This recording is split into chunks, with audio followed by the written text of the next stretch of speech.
Bienvenue, mesdames et messieurs, à ce premier numéro de votre émission « À vous de juger ». Cette émission politique, cette émission sociopolitique, vous allez le découvrir vraiment parce que la politique, on doit en parler en tout moment avec des vrais analystes dans toutes les facettes. Et aujourd'hui, l'actualité oblige, nous allons parler de l'état des sièges. L'état des sièges, d'aucuns ignorent. Le chef de l'État venait de promulguer un décret sur l'état des sièges, prenant en compte deux provinces de la partie orientale, le Nord Kivu et la province de l'Ituri. Ça fait longtemps que les Congolais de l'Est subissent des atrocités qui ne disent pas leur nom par des groupes armés. Eh bien, des années passent, mais la situation reste la même. Le jour passe, le gouvernement passe et se succède, mais les Congolais qui habitent cette partie orientale de la RDC subissent le même sort. Est-ce que l'état de siège décrété par le chef de l'État peut amener un offre de soulagement aux habitants de la partie orientale de la RDC? Eh bien, à vous de juger, mais aussi à nos invités qui sont ici sur ce plateau de juger. Nous avons M. Jean-Baptiste Kankonda. Bonjour. Bonjour Émile, merci d'avoir pensé à moi une fois de plus. Merci beaucoup. Analyste politique et président du parti politique et prenons-nous en charge. Oui, toujours. Bonjour Doudou Longombe. Bonjour Émile. Analyste politique, mais membre et coordonnateur adjoint du courant pour les saluts du peuple. Vous allez bien? Oui, ça va bien, merci, mais je voudrais rapidement vous rappeler que le président de la République avait pris des ordonnances et non des décrets. Voilà, des ordonnances. Ok. Alors, vous nous suivez de partout. À vous de juger ce parti. Monsieur Kankonda, l'état de siège. D'abord, est-ce que vous pouvez nous expliquer un peu qu'est-ce que vous comprenez par l'état de siège? Pour ainsi un peu de donner la compréhension à nos téléspectateurs qui nous suivent de partout. Merci pour la question. Il faut vous rappeler qu'ici, dans l'article 85 de notre Constitution, la Constitution qui est notre boussole, énumère, hein, donc je n'ai pas ma Constitution sur place, mais je vais quand même me débrouiller, demande à ce que dans un moment où l'État ou bien le pays a un côté où il y a la guerre, où il y a l'instabilité, le chef de l'État a le pouvoir de décréter un état de siège. Un état de siège, c'est un état où il n'y a que les officiers militaires qui doivent diriger, que ce soit les tribunaux, que ce soit il n'y aura pas de gouverneur, ce seront des hommes, de policiers ou bien de généraux que le chef de l'État va nommer par ordonnance pour qu'ils puissent, ça peut être pour un mois, ça peut être pour 3 mois, ça peut être pour une année, mais ce sont eux qui vont essayer en ce moment-là de diriger cet État-là. C'est-à-dire que vous n'aurez pas, si vous êtes un député, si vous êtes un gouverneur, vous n'aurez pas à revendiquer votre immunité, vous n'aurez pas à revendiquer vos... on peut dire les immunités en général. Hein. Donc la police ou bien l'armée a le droit de perquisitionner, il a le droit d'anticiper, de voir quand il y a des réunions, peut-être qu'ils s'organisent, que ce soit par exemple quelque part, il a l'obligation de fouiner, ils ont l'obligation d'aller, de contrôler. Donc on peut dire que c'est un État militaire, mais ce n'est pas un État militaire parce que ça, c'est dans un cadre exceptionnel que le chef de l'État a pu prendre ces mesures.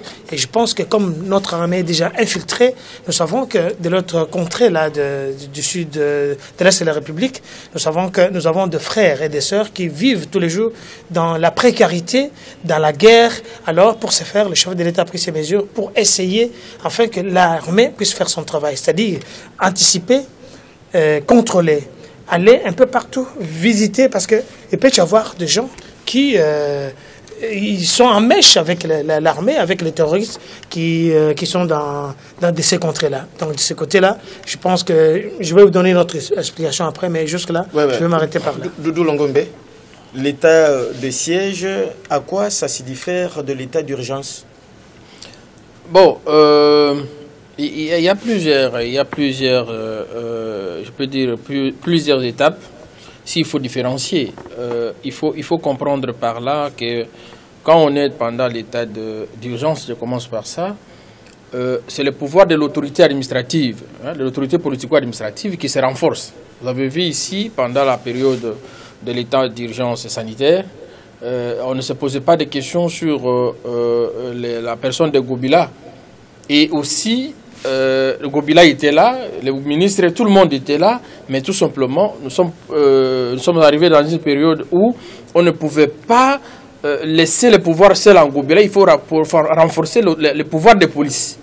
C'est pour cette raison, vous avez vu ce que nous avons connu. Mais pendant cette période-là, la différence, c'est que vous trouverez dans un état d'urgence, ce n'est pas nécessairement une situation militaire. Vous comprenez? C'est-à-dire qu'on peut prendre l'état d'urgence, par exemple, ça peut arriver lorsqu'il y a catastrophe naturelle, très compliquée, on peut proclamer cet état d'urgence dans ces coins ou sur toute l'étendue nationale. Ça, ce n'est pas nécessairement lorsqu'il y a conflit armé. Mais quand on parle d'état de siège, là, il faut comprendre déjà que l'indépendance ou l'intégrité territoriale est mise en péril. Il y a un danger permanent. C'est à ce niveau-là qu'il faut proclamer l'état d'urgence parce que là, on présume que la situation militaire est catastrophique sur une partie de la République. Là, carrément, le chef de l'État prend l'ordonnance et confie le pouvoir politico-administratif. Nous avons nos autorités qui sont là aux militaires. Donc, il y a transfert de pouvoir de la gestion de l'administration entre les mains des militaires. Des civils à l'armée. Oui, à l'armée, à l'armée, à la police, et c'est pareil. Maintenant, avant de le faire, il faut déjà présenter ce que je vous ai dit, il faut que cette dangerosité soit manifeste de l'occupation ou d'un risque imminent qui guette la République, comme le cas aujourd'hui. C'est à ce niveau. Mais il y a aussi des conséquences sur le plan de l'administration, comme je l'ai dit. C'est-à-dire que dans l'état d'urgence, vous pouvez trouver les autorités civiles sont là, mais on renforce seulement le pouvoir de police. Mais de l'autre côté, vous trouverez, ce sont les militaires qui entrent dans l'administration, dans la gestion, jusque dans l'administration judiciaire. Donc, alors que pendant l'état d'urgence, non, l'administration judiciaire et tout reste normalement, peut rester, mais maintenant on renforce seulement les pouvoirs de police aux autorités administratives. Donc, c'est un peu en bref, parce que si nous allons dans les détails, peut-être les conséquences peuvent être différentes. Là, pendant que nous sommes en train de parler d'état des sièges, je voudrais que le téléspectateur qui nous suive, docteur, puisse quand même comprendre un peu tous ces concepts-là, parce qu'on peut aussi parler de l'état d'urgence sécuritaire. Non, ce n'est pas la même chose. On peut le dire dans notre sens. Quand est-ce qu'on peut parler de l'état d'urgence sécuritaire? Non, on parle d'abord ici de l'état de siège. Ouais. L'état de siège, c'est quand le gouverneur, ça n'existe pas. Tout ce qu'il y a comme gouvernorat, l'administration, c'est dans les mains de militaires. Ça, c'est déjà dit. Ça, c'est déjà dit. Ouais. Alors, donc, tout ce qu'il y a comme les services, ça va fonctionner normalement, sauf que les autorités, le vice-gouverneur, il sera comme un autre militaire qui sera là. Ce qui différencie des autres, c'est la façon et le modus operandi de comment ils vont travailler. Excuse-moi. Je vais dire que, imaginez que le gouverneur ont échoué. Jusque-là, ils n'ont pas échoué. Mais le gouverneur, leurs prérogatives sont limitées. C'est-à-dire qu'eux n'ont pas l'obligation d'aller fouiner, ni anticiper les marches, ni aller contrôler les gens, entrer à la recherche des armes ou bien des explosifs dans des maisons des gens. Parce que ce sont des civils. Alors que l'armée, il a tout ce qu'il faut, comme les services de renseignement, les services d'anticipation, les services d'attaque, les services de guerre. Et c'est pour savoir, dans telle maison, ils vivent par exemple 30 personnes, mais ils se réunissent à telle heure. Et ils peuvent directement arriver, prendre ces gens-là, les auditionner, comprendre pourquoi ils se réunissaient, parce que nous parlons dans un état de siège. Alors, la différence avec ce que vous avez dit, l'état d'urgence sécuritaire, ce n'est pas trop la même chose. L'état d'urgence sécuritaire, c'est quelque chose qui peut intervenir pour quelque temps, Imaginez que nous avons un problème de l'inondation. Il y a les militaires qui peuvent participer, ça c'est juste pour un temps. Là, ils ne doivent pas attendre que le chef de l'État puisse prendre l'ordonnance, comme là, on l'a dit tout à l'heure, Maître Dodo Longomba. Alors, mais ici, c'est le chef de l'État qui décide. Pour que ce soit prorogeable, il faudra maintenant que l'Assemblée nationale examine. Mais vous comprenez qu'il y a la différence. D'abord, c'est le chef de l'État qui nomme. Mais si on doit proroger, c'est l'Assemblée nationale qui doit, à la vue de preuves ou des résultats qu'on aura, là, ils peuvent décider de proroger ça ou pas. C'est pour éviter que le président devienne dictateur. Vous comprenez? Mais pour le moment, comme il est le chef, le garant du bon fonctionnement de l'État, le chef des armées, il a l'obligation de voir, effectivement, tout ça, il est fait avec les génies militaires, avec les services d'intelligence, qui lui dit, maintenant, vous pouvez faire ça, vous pouvez faire ça. Parce que le chef, il faut vous rappeler qu'il est d'abord civil, mais il est le chef maintenant des armées.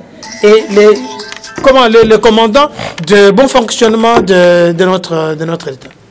Alors, Dodo, vous allez compléter quelque chose? Oui, oui. Ce qu'il faut peut-être rapidement dire, c'est que dans l'état des sièges, comme dans l'état d'urgence, il y a la restriction de libertés fondamentales et restriction de libertés publiques. C'est-à-dire que vous n'allez pas vivre ce que vous viviez avant. Il y aura des restrictions sur le bon fonctionnement, même des institutions. Mais la différence, c'est que vous avez dit sur l'état d'urgence militaire. L'état sécuritaire. Oui, l'état d'urgence sécuritaire. À ce moment-là, c'est-à-dire quoi? Ce pouvoir de police que j'ai dit, qu'on renforce aux autorités politico-administratives, c'est-à-dire que les autorités politico-administratives prennent des responsabilités, pour restreindre même ces libertés fondamentales qui n'ont pas le pouvoir de les faire en temps normal. C'est un état exceptionnel. C'est-à-dire qu'on se retrouve pendant une période exceptionnelle où on renforce ces pouvoirs des autorités administratives pour prendre des mesures qui vont restreindre les libertés des gens. Mais maintenant, là, par exemple, à Kinshasa, c'est là où on ne vivra pas. Mais dans l'état d'urgence, dans l'état des sièges, maintenant, ces autorités-là, malheureusement, ce sont, ou heureusement, malheureusement, ce sont des militaires et non des autorités civiles. Ok. Vous comprenez? C'est ça un peu. De l'autre côté, les civils et militaires peuvent travailler, mais de l'autre côté, ce sont des militaires. Des militaires seulement. Parce que pour déclarer cet état de siège, il faut qu'il y ait ce que j'ai donné ici. Il faut qu'il y ait ce péril imminent au nom ou bien sur l'intégrité du territoire national. Ok. Alors cette fois-ci, est-ce que le président de la République a quand même respecté la Constitution, comme pas des ordonnances? Le chef de l'État a toujours respecté la Constitution.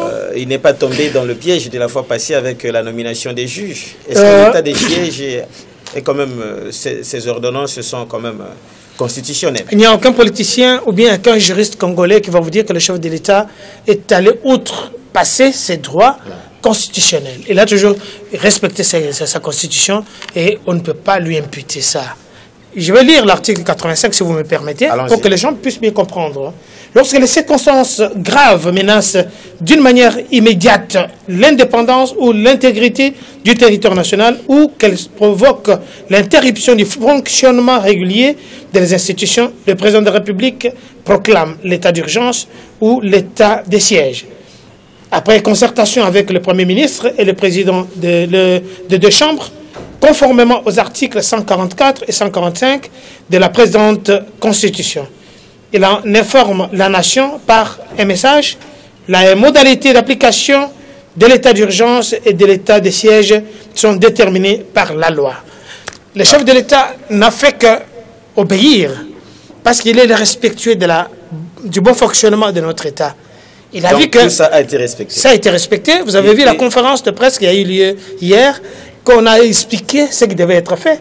Vous avez entendu son éminence Kasongo Mwema qui a fait le discours, l'explication, la lecture de tout ce que l'état d'urgence, l'état de siège est énuméré. Ok. Alors, et quand on parle la loi, il s'agit de quelle loi ici? Quand la Constitution parle qu'elles sont déterminées par la loi, il s'agit de quelle loi? La loi organique organisant quoi, Doudou? Non, quand vous lisez in fine l'article 85 que le docteur venait de faire tout à l'heure là, vous trouverez qu'il faut une loi. Là, c'est l'Assemblée nationale et le Sénat. Donc, la mise en œuvre ou l'application la manière dont cela sera appliqué. Il faut qu'il y ait une loi.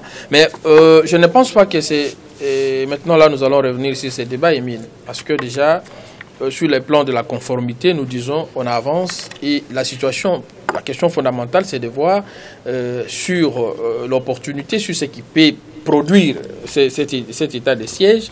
Et est-ce que cette fois-ci, c'est la bonne? Moi, je pense que les débats pouvaient... Sur la conformité ne peut même pas avoir lieu. Oui, non. La conformité, nous disons, le président de la République s'est entretenu. C'était un conseil des ministres, c'est ce que la loi prévoit.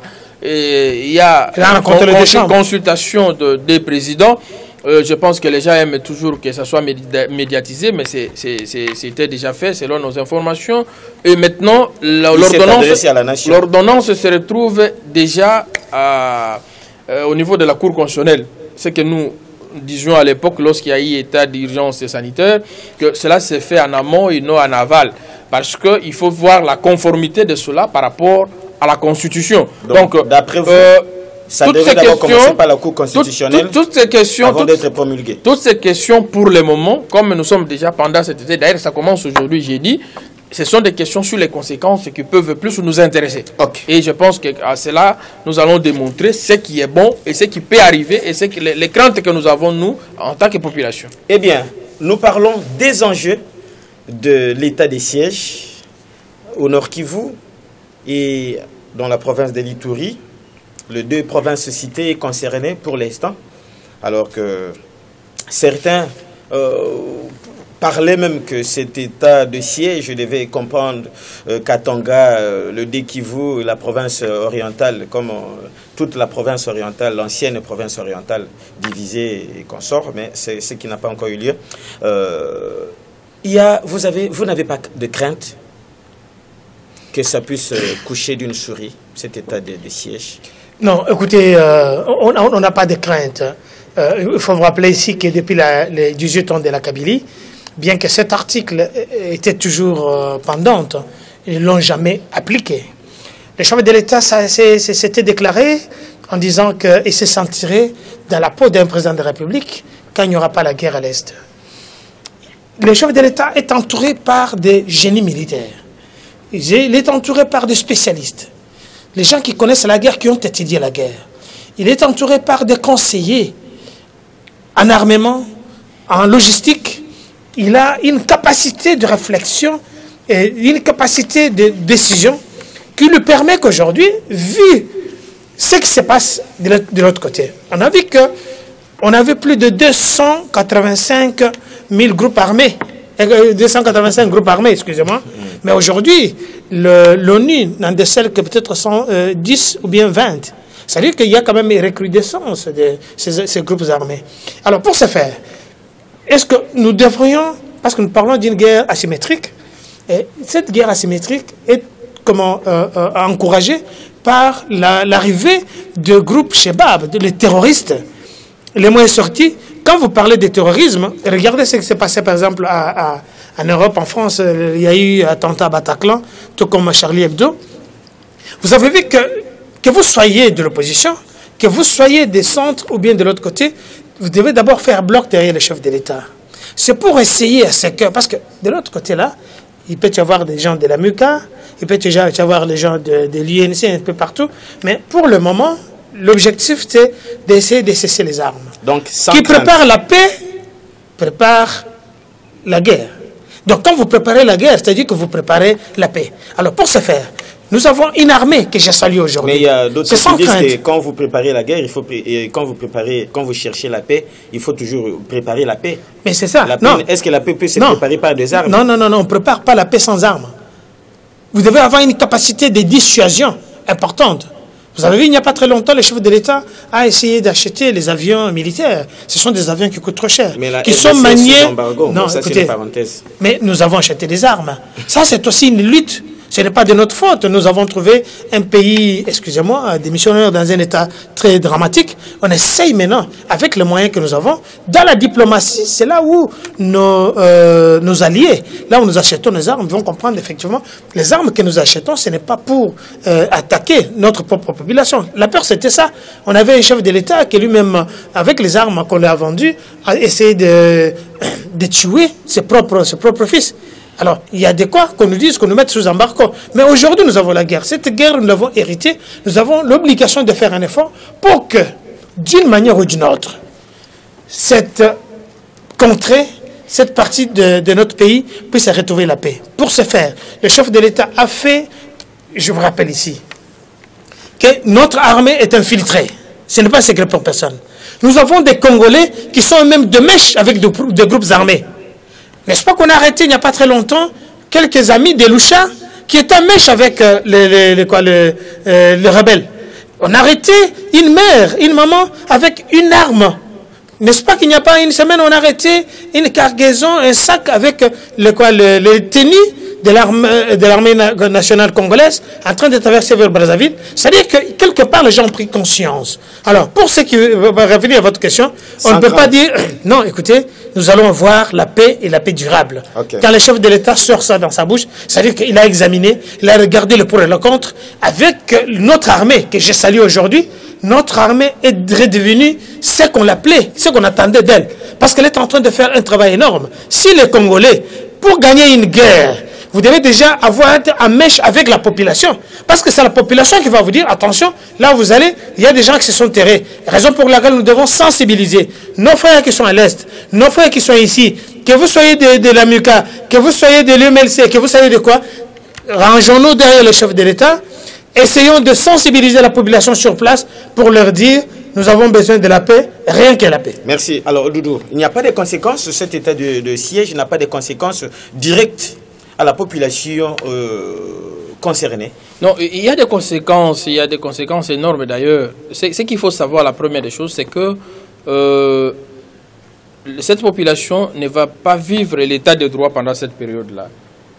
Donc, tous les principes de l'état de droit seront mis en veilleuse. Les gens doivent savoir ça. Donc, vous n'allez pas faire ce que vous pensez, ce que nous crions ici. Non, c'est l'état de droit. Liberté de non. Pas. Pendant cette période-là, ces histoires-là n'existeront pas. Donc, ils vont entrer dans une dictature purement légale. Alors, il va se poser aussi un problème. Vous trouverez que même l'administration, quelqu'un qui vient pour un dossier, et il ne saura pas le faire facilement et calmement parce que vous serez en face d'un militaire qui est le gouverneur et sa suite. De trois, l'administration et les civils et les militaires seront devant les juges militaires. Alors, devant un militaire, vous amenez un civil qui, pour la première fois, voit quelqu'un avec une tenue militaire pour commencer à lui interroger, ça posera beaucoup de problèmes. Et nos amis qui ont besoin de faire des marches et tout, doivent savoir que pendant cette période, sur cet espace-là, il n'y aura pas de marche. Pas de rencontres de football. Ni de revendications. Non, les rencontres de football, on n'a pas interdit. Vous n'allez pas jouer la nuit. Mais le problème, c'est que ce sont des restrictions que je vous ai dit. Maintenant, même la loi sur les perquisitions, vous verrez que la perquisition va commencer à se faire à tout moment. C'est-à-dire que tu peux te réveiller en cours de route, tu marches calmement, pas comme les voyous que nous voyons ici, qu'on appelle soi-disant, si c'est bureau D ou quoi que ce soit, des aventuriers non formés qui arrêtent les gens pour rien, alors qu'on a besoin d'eux maintenant à l'Est. On vous arrête, on vous examine, et à l'Est, vous ne pouvez pas refuser. Vous comprenez? Parce qu'on trouve tout le monde est suspect. Donc, il y a beaucoup de problèmes que la population va vivre, où ceux qui n'auront pas la maîtrise vont partir comme un rebelle alors qu'il n'a jamais été un rebelle. Donc, il y a un comportement que ces gens-là, c'est pourquoi j'ai dit, je remercie beaucoup le ministre de la Communication et le général Kaunga et plus le colonel Mwanamputu. Ils ont fait un bon travail, ils ont expliqué aux gens clairement, mais j'aurais souhaité qu'ils le fassent aussi dans des langues nationales. Parce qu'ils ont fait beaucoup à français, alors il fallait revenir, que les gens comprennent facilement ce qui va arriver. Est-ce que c'est une solution pour la paix? Ça, c'est une autre question que nous nous posons, nous tous là. Je vous pose la même question. Est-ce que c'est une solution? C'est la question qu'on se pose. Si vous regardez depuis, ça fait plus de 20 ans que nous sommes là, à l'Est avec cette guerre, on se dit, est-ce que l'état de siège pour le moment trouvera une solution? Le docteur vient de dire quelque chose que moi je peux peut-être adopter. Notre armée est infiltrée, même si personnellement je n'ai pas assez de preuves, mais sinon, on le dit, on attend que notre armée est infiltrée. Et maintenant, c'est cette armée que vous accusez ici à Kinshasa, c'est une armée infiltrée, c'est cette armée qui va gérer une partie de la République. Voilà. Le chef de secteur sera militaire, le chef de groupement sera militaire. L'administrateur du territoire. Oui, tous, ce sont des militaires qui vont nous gérer. Alors il va se poser un problème. On s'est dit, quelle confiance faisons-nous aujourd'hui à cette armée que nous disons autre chose à Kinshasa ici et ce qui se passe sur le terrain? C'est pourquoi moi je me dis, nous pensons qu'on doit faire confiance à ces gens-là. Parce que sans cette armée, on ne pouvait pas avoir ce pays tel que nous vivons aujourd'hui, Émile. Ce sont des militaires qui meurent tous les jours au front et qui travaillent sérieusement. Moi je me dis, si le président de la République, au regard de tout ce qu'il avait comme situation sécuritaire sur sa table, il a souhaité qu'on puisse aller dans cet état de siège. Peut-être il essaye. Moi je dis oui. Aussi, docteur au début a dit non, ça peut être 1 mois, 2 mois, non. La loi dit que c'est 1 mois, c'est renouvelable. Je parlais de renouvelable. C'est-à-dire que renouvelable, là, ça peut être, on renouvelle 15 jours, et tout dépend du résultat. Voilà. Tout dépend du résultat parce qu'on ne peut pas renouveler pour renouveler. Parce que c'est pendant une période où les gens, je répète pour vous dire que les libertés des gens seront restreintes. Alors, et ces libertés des gens sont garanties. Donc ce n'est pas une période qui doit beaucoup durer. Et c'est ce que nous demandons à ceux qui sont nommés. De faire vite et de ne pas vouloir chercher des histoires pour s'éterniser. Docteur Jean-Baptiste Kankonda, la même question. Est-ce que c'est une solution pour la paix, l'état des sièges? Nous sommes à la recherche de solutions durables pour cette contrée-là.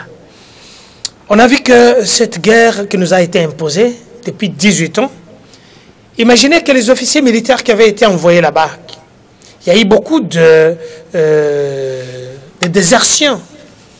Il n'y a pas très longtemps, j'ai ailleurs en matière, on a arrêté un colonel qui a déserté, qui était allé dans la colline de Banyamulenge là-bas. Mais comment nous avons des militaires qui ont été formés ici, mais qui doivent se substituer à la discipline militaire? Le chef de l'État est en train de chercher des solutions. Ça, c'est parmi des solutions que nous devons utiliser.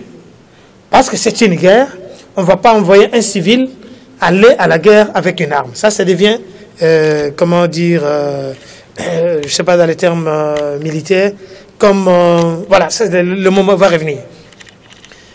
Nous avons des militaires qui sont formés. Nous avons des génies militaires. Nous avons des armuriers. Nous avons des gens qui savent manier le char de combat. Mais on dit qu'il n'y a pas de mauvaises troupes, il n'y a que de mauvais chefs. Mais le fait que le chef aujourd'hui, le garant du bon fonctionnement de l'État, les commandants d'armée, il s'est dit, moi je vais utiliser cette stratégie, je pense qu'elle est la meilleure, parce qu'elle n'a jamais été utilisée. Nous avons foi en ce qu'il dit qu'effectivement cette guerre va terminer.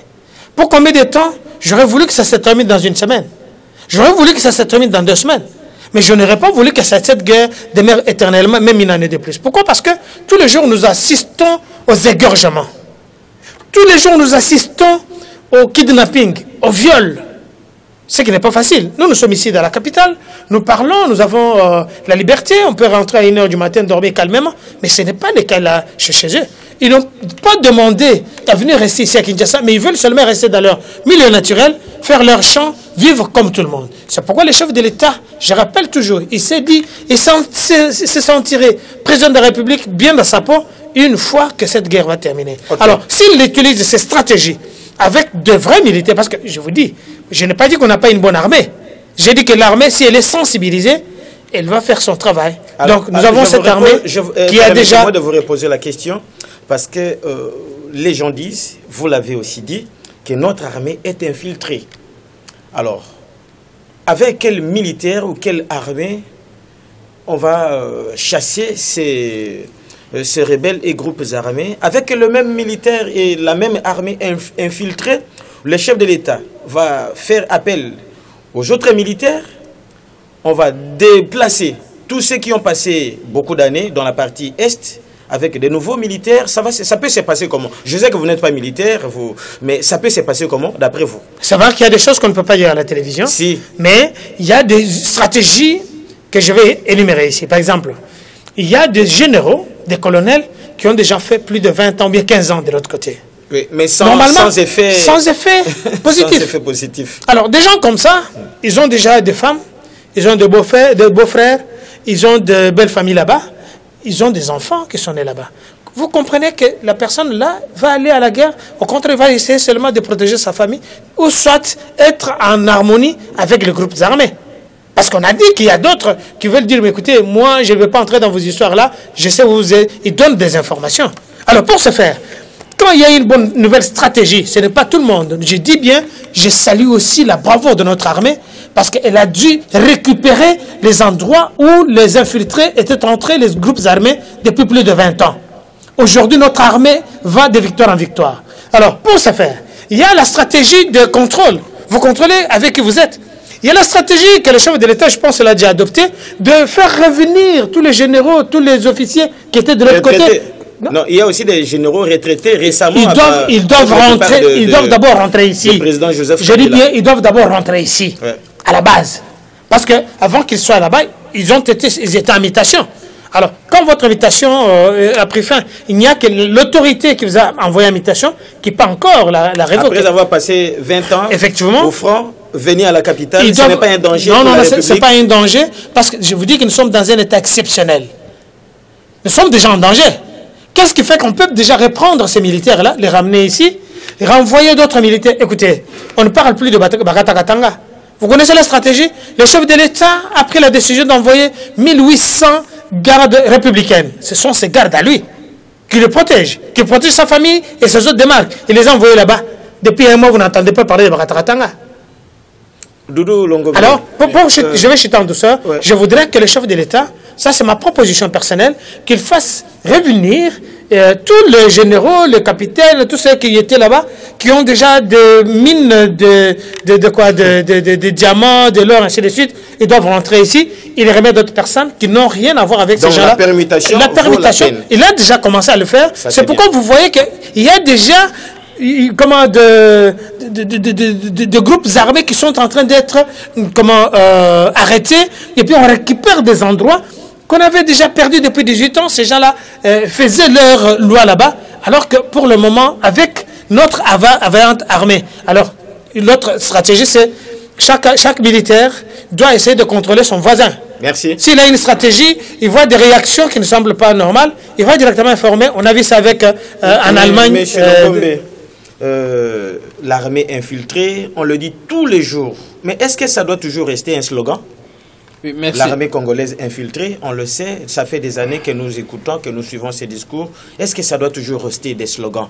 Vous, en tant que politique et analyste, comment est-ce que ça peut se passer? Émile, rapidement, je voudrais revenir sur ce que le docteur a dit.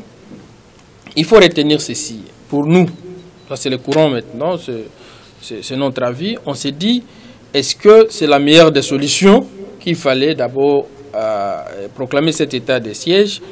On s'est dit, est-ce que la population locale est intéressée? Parce qu'on ne fera absolument rien sans la complicité de cette population locale. C'est-à-dire qu'on est obligé de convaincre et que cette population s'approprie de cette opération. Mais apparemment, il y a une liesse de joie, c'est juste pour vous compléter. Oui. Donc, ce sont des questions, on s'est dit, parce que n'oublions pas qu'à l'Est, il y a un problème entre les communautés. Est-ce que nous allons mélanger? Parce qu'en face de nous, la question, c'est une question purement de gymnastique intellectuelle que nous faisons. On n'a pas une armée en face de nous. La République n'est pas occupée par une armée étrangère. on ne comprend pas. Non, mais on ce nous sont dit aussi des groupes armés étrangers. S'il vous plaît. Ouais. On nous dit que c'est une guerre asymétrique. C'est-à-dire qu'on ne sait même pas identifier l'ennemi là où il est. On ne sait même pas comment, qui est en face de nous normalement, parce qu'il y a beaucoup de groupes armés. Ouais. Donc il se pose un problème de cette coordination ou de cette l'étude. Je sais que l'étude était bien faite, mais moi je me dis la peur que j'ai. Est-ce que nous avons bien identifié l'ennemi? À l'Est, il faut savoir que nous avons les groupes Maïmaï, qui sont les groupes d'autodéfense, qui apparemment se sont rebellés aussi contre la République. Contre la République. Alors, ces gens-là, comment ils vont traiter avec l'armée? Est-ce qu'il y a eu des contacts entre les groupes armés, qui sont les groupes d'autodéfense, et ces groupes ennemis qui viennent de l'extérieur pour nous attaquer? Mais je constate qu'il n'y a plus de groupes d'autodéfense. Non, il y a des groupes d'autodéfense jusqu'à présent parce qu'il y a des communautés. C'est souvent un problème des communautés. C'est pourquoi vous avez vu ici, nous avons décrié à l'époque sur le dossier Minembwe pour voir qu'on règle cette situation calmement pour éviter qu'on puisse continuer à vivre ce que nous vivons aujourd'hui. Nous disons, on accuse l'armée congolaise d'une armée infiltrée. Moi, personnellement, je me suis toujours dit que peut-être il y a plus de mécontents que des gens qui sont que l'armée dire que non, l'armée est infiltrée. Parce que une fois, j'ai une preuve parce qu'on nous a dit cette fois-ci quand vous voulez parler de ces histoires, il faut avoir des preuves. Et Mouzito à l'époque Premier ministre avait trouvé les alluments des militaires à Kisangani, rappelez-vous. Ouais. Il est venu, il a fait rapport, même des pots de presse, nous avons tout suffi. Alors on avait arrêté. On a trouvé des aliments, les vivres des militaires dans des magasins, dans des boutiques. Alors on avait arrêté qui? Je vous dis que peut-être il y a un problème, un traitement qu'on inflige à d'autres. Là, je n'encourage pas et je ne soutiens pas parce que l'armée, c'est la discipline. Mais nous disons, si les chefs de l'État, avec ces services, ils ont compris que pour le moment, il faut état de siège pour régler les problèmes, je ne dis pas non. Mais nous disons, il y a plusieurs conséquences. Rappelez-vous que lorsqu'il y a une guerre, il y a beaucoup de dégâts collatéraux.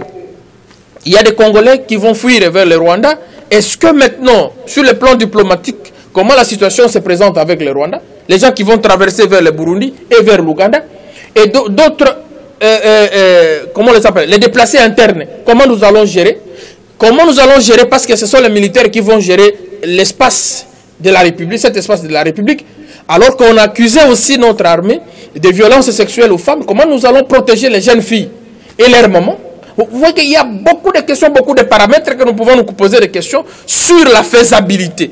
Mais au regard de la situation, parce que ça a trop duré, nous disons, ok, il n'y a pas de problème, avançons, voyons voir ce qui va donner. Dans 2 ou 3 semaines, peut-être on aura un résultat que les Congolais attendent. Mais sinon, nous restons toujours sur ces préoccupations, que le président de la République, que les services continuent à conscientiser les militaires, parce que nous savons, ici à Kinshasa, je vous dis, Émile, ce matin, sur la route poids lourd, vous venez de jeter au volant. Si vous regardez comment c'est qu'on appelle les policiers Oudjana, c'est qu'il faut avec les gens en cours sur la route.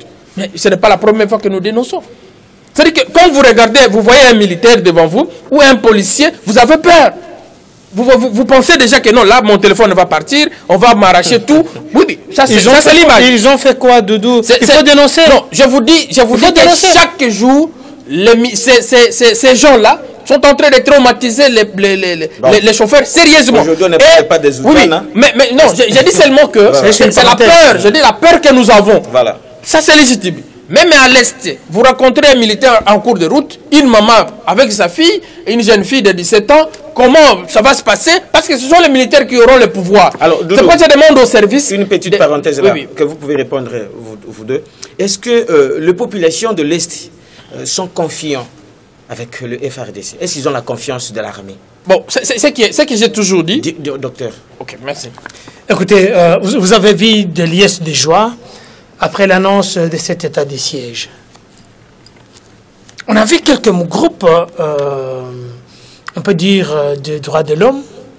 Un groupe, je peux le citer, Lucha, qui a essayé de manifester, alors que ce même groupe, on a arrêté quelques membres de ce groupe, ils n'ont fait aucune déclaration. Nous sommes entrés là, vous avez déjà dit, est-ce que la population a confiance à l'armée? La population a confiance, parce que c'est la population qui est en train d'aider notre armée. Je l'ai dit au commencement de... Mais vous avez aussi cité quelques éléments parmi les habitants du coin qui facilitent quand même, qui faciliteraient le groupe armé. Je vous dis ceci, une fois que les gens se sentent dans l'insécurité, ils se sentent mal dans l'état où ils sont en train de vivre, ils ont le droit de coopérer. Merci. Ce n'est pas tout le monde, mais je vous dis, à l'annonce de l'état d'urgence, de l'état de siège, on a compris que les gens, ils sont capables de soutenir le FARDC, parce que c'est grâce à FARDC que les autres viennent, donnent des informations. Voilà, nous, on ne veut plus de cette guerre. Voilà, moi j'ai été engagé, je sais où est-ce que ces gens-là ils vont. C'est ainsi que notre armée va de victoire en victoire. Ces gens-là, ils sont contents pour répondre clairement à votre question. Ils sont contents, ils vont soutenir notre armée. La population a confiance à l'armée. Rapidement, je voudrais dire à tous les Congolais, demander à tous les Congolais de soutenir les gens que le chef de l'État a nommés, les 2 généraux. Et je fustige ce comportement de la RFI qui a commencé ce matin à faire une campagne de diabolisation.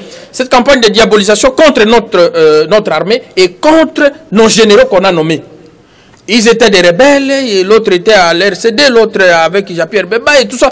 Est-ce qu'on a besoin de ces histoires? Ce ne sont pas des généraux français, je suis désolé. Ce sont des Congolais. Et si le chef de l'État regarde ce qui est sur sa table, il trouve que ces gens-là peuvent bien servir la République, mais ils sont là, ils ne serviront pas la France. Ça, vous savez, ça révolte. Quand une chaîne internationale prend tout le temps de critiquer nos généraux parce qu'ils ont fait ceci, nous avons attendu beaucoup de rapports dans ce sens-là. Quelle solution ils nous ont apporté? Je cite en disant ceci. Je fais confiance à cette population de l'Est et je sais bien que nos amis, ils sont obligés. Ça, c'est une obligation. Ils n'ont pas de choix. De coopérer avec les FARDC. Parce que s'ils ne le font pas, à moins que peut-être ceux qui sont complices, mais je sais qu'ils vont dénoncer même les complices. Cette fois-ci ou jamais, faisons un effort, soutenons cette armée, soutenons le président de la République, soutenons ceux qui vont venir nous aider pour qu'on termine avec ces histoires. Même on verra demain ces gaillards de MONUSCO et tout vont partir parce qu'ils sont là. Nous avons fait des marches pour faire partie de ces gens-là. Organisons-nous avec notre armée, soutenons notre armée, frappons ces voyous. Après, nous allons voir comment dégager la MONUSCO. Est-ce que la présence de la MONUSCO vaut encore la peine? Je suis vraiment sidéré de comprendre que la RFI a le courage, a le culot d'essayer de démasquer, de parler de nos groupes ou bien nos militaires que le chef de l'État a jeté un dévolu. Mais la RFI a la capacité de nous dire quels sont les avions qui atterrissent en brousse, prendre nos minéraux et puis ramener en France. L'RFI a la capacité de nous dire comment Bataclan... Vous n'allez pas vous apprendre... L'RFI, non, j'ai la capacité, ils n'ont pas la capacité de nuisance. Je déplore seulement la médiocrité du journaliste congolais, parce que tout le monde attend que l'RFI puisse donner une information. Parce que nos journalistes, excusez-moi, c'est un coup de gueule. Je comprends que la majorité ne comprenne pas ce qu'ils font. Ils n'ont pas l'éthique, ils n'ont pas la déontologie, comme vous. Alors, est-ce que la MONUSCO n'a pas le monopole d'information est encore importante dans cette partie? La MONUSCO peut être encore là, mais vous voyez qu'une fois que le chef de l'État a pris la décision de prendre les Kenyans pour qu'ils viennent ici, ça veut dire qu'il a contourné les MONUSCO. Alors, quand on vous a contourné, qu'est-ce qu'il vous reste à faire? C'est d'emballer les valises et son de rentrer, poliment. On vous a dit calmement que vous devez rentrer, c'est-à-dire que vous êtes là, vous ne faites rien. Vous pouvez tout dire, voilà, comme la dame là qu'on venait de nommer, voilà, nous on n'a rien fait. Il y a encore notre population qui le veulent, alors que le chef de l'État a pris des décisions. Moi je me dis que la MONUSCO n'a pas son droit, ses droits de rester ici. Ils peuvent réemballer pour partir. À son temps, nous avions, le courant avait dénoncé les comportements de la MONUSCO et nous avons toujours dit que cette infiltration que le docteur disait ici, cette infiltration, nous sommes infiltrés par la MONUSCO. Ça, c'est nous. Au courant, nous observons que nous sommes infiltrés par la MONUSCO. Comment ça? Non, mais il y a plusieurs preuves. On a arrêté combien de véhicules de la MONUSCO avec les tenues militaires de nos FARDC, avec les munitions dans la brousse. C'est médiatisé. Avec les coltans. Non, nous sommes infiltrés d'abord parce que vous savez qu'ils ont des matériels de communication et des renseignements sophistiqués que notre armée. Alors, c'est-à-dire qu'on se pose même des questions. Ils ont même des drones. Si on ne réussit pas, et ces drones-là qui ne fonctionnent même pas, on nous avait envoyé des drones avec la brigade d'intervention qui n'a jamais foutu quoi que ce soit. Pour le rapport. J'ai aimé et je salue encore le général Kassonga qui a dit, et une question posée par les journalistes, il a répondu que nous sommes l'armée congolaise. Et nous ne savons pas ce qui se passe dans cette histoire de MONUSCO-là. Oui. Nous, là, c'est défendre notre patrie. Et nous attendons de ces militaires défendre notre République. Alors, nous voulons terminer les enjeux de l'état des sièges dans la partie est de la RDC. Pourquoi seulement le Nord Kivu? Pourquoi pas les Sud voisins? D'après vous, pourquoi pas? Non, écoutez, avant d'entrer à cette question, on a vu que le MONUSCO a violé des filles de mon pays ici. On n'a jamais entendu les refus de crier ça. Apparemment, ça vous énerve. Ça m'énerve. Je suis mécontent contre ces individus.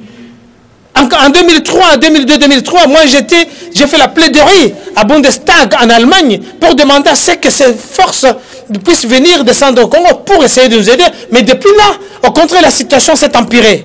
Alors, pourquoi l'Est? Pourquoi le Nord et non pas le Sud? Mais écoutez, le chef de l'État a la capacité de réflexion et d'anticipation. On ne veut pas dire parce qu'il n'a pas utilisé ça chez les Camerounais, ça pour chez les autres. Ça veut dire que le Sud Kivu est dans une quiétude effectivement, sans problème. Effectivement, il y aura peut-être d'autres réponses. En tant que médecin, avant de donner un médicament, un traitement à une personne, je dois d'abord faire un diagnostic. Même si vous avez été chez notre médecin, quand vous venez chez moi, je dois reprendre les examens. Cela veut dire que ce qui se passe de l'autre côté et ce qui se passe ici n'ont pas la même ampleur. Cela ne veut pas dire qu'il n'y a pas d'urgence. Mais le chef de l'État, parce qu'il est le garant, il a les informations militaires.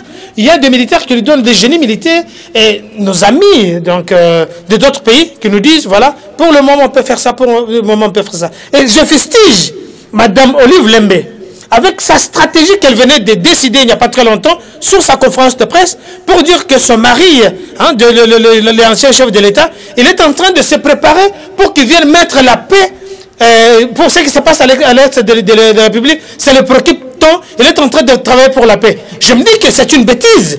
Cette dame doit nous laisser. Peut-être elle est attrapée par la schizophrénie, peut-être par la démence. Ils ne comprennent pas que ce sont eux qui nous ont amenés James Kabarebe ici.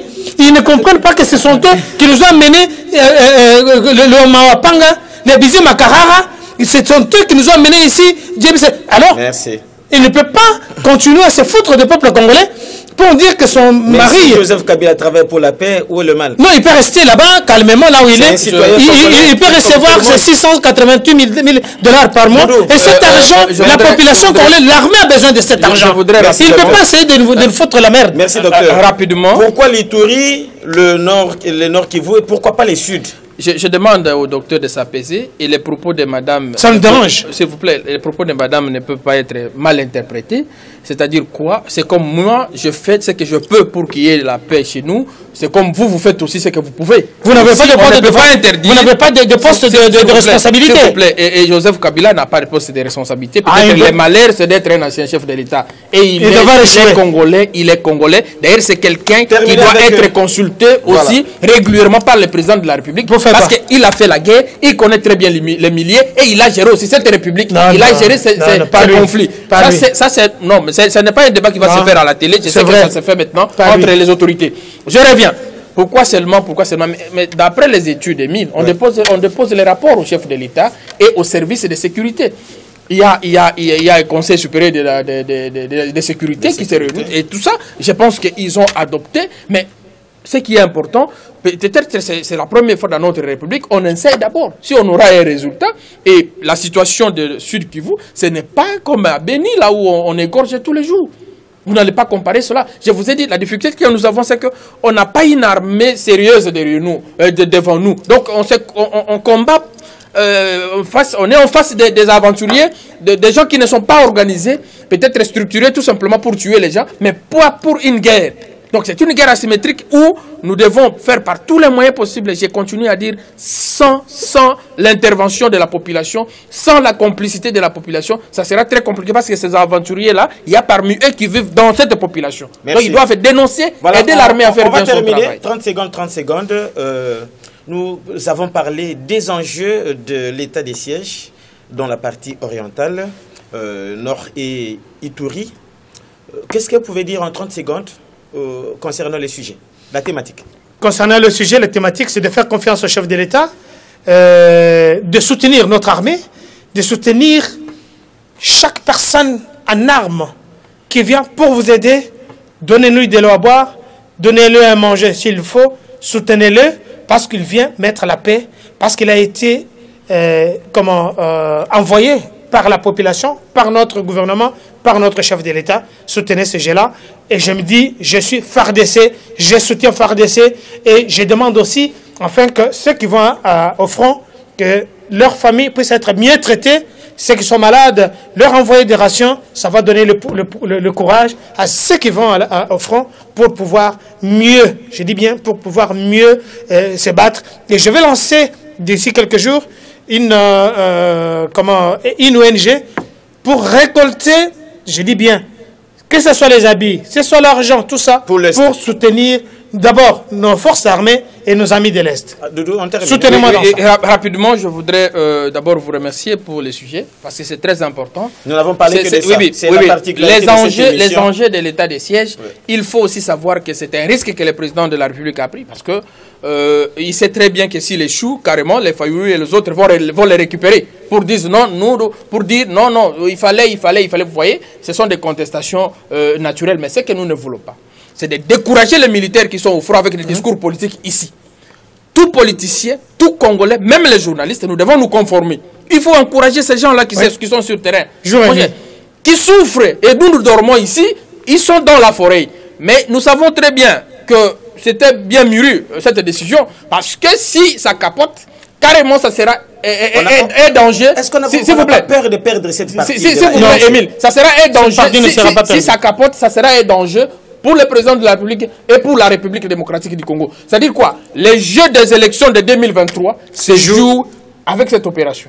Voilà. Ça ne va pas capoter parce que nous tous ici, nous sommes comme des réservistes. Merci. Au cas où l'État fera appel à nous, que ce soit moi, que ce soit maître, on va prendre nos diplômes, on va prendre nos titres, on va le mettre, respecter, on va le mettre de côté, on prendra l'arme pour défendre notre pays. Donc, même vous les journalistes. 2023 du président de la République est mis en jeu. Par les enjeux de l'état de siège. Nous allons gagner 7 heures avant la fin de cette année. Et voilà, mesdames et messieurs, c'en est fini pour aujourd'hui. Vous avez suivi là, vous êtes en train de regarder. À vous de juger ce magazine politique. À vous de juger sur les enjeux de l'état de siège dans la partie orientale de la République démocratique du Congo. Eh bien, nous sommes là pour vous servir. Les contacts est là. Appelez-nous. Demandez de l'espace, nous sommes là pour vous et vous allez participer, vous allez aussi juger comme les autres qui ont aussi jugé de leur façon. Alors, à vous de juger. Au revoir.